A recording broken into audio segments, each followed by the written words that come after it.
What's going on, people? Let me start this video out by saying that Gunbroker has managed to extract enormous sums of money from my bank account through no fault of their own. So I recently, my once daily ritual of trolling for some Lake City brass on Gunbroker for my LMT Mars H or one of my AR-15s, I came across the 7.62 NATO Special Ball M118 match brass. And the guy wanted $50 for 200. And I don't know if that's a good deal or not. I don't care. I wanted it, so I bought it. And then I had an issue with it not showing shipped, not showing paid for. And I finally managed to get in touch with the fella, and he was moving and had a lot of stuff going on.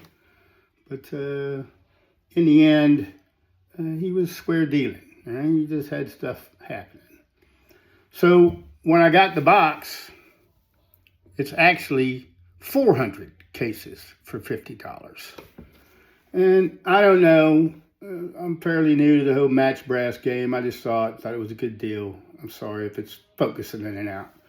But with match brass, you can tell it's once fired because it still has the red mark on the primer.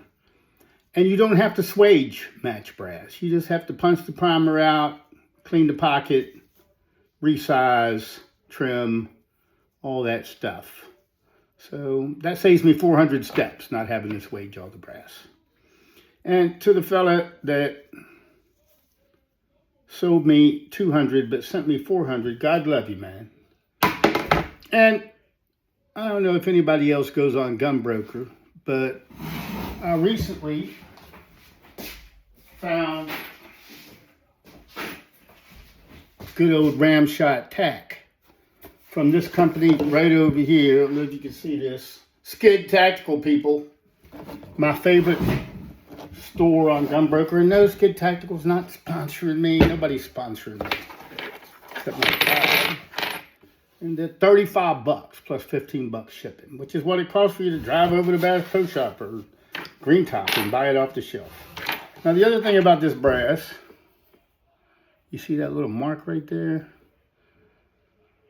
So apparently, based off some very limited research, that's for soldiers at night to be able to tell whether it's match brass or regular brass when they go to load it up.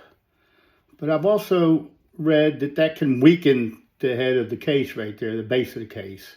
And you might not get as many hand loads out of this Match City brass as regular Match City brass, which that's fine. I'll load it until I see it stretched and do the little test recommended online, and then I'll toss it. Anyway, getting ready to unpack this and start annealing and prepping these cases. Everybody take care.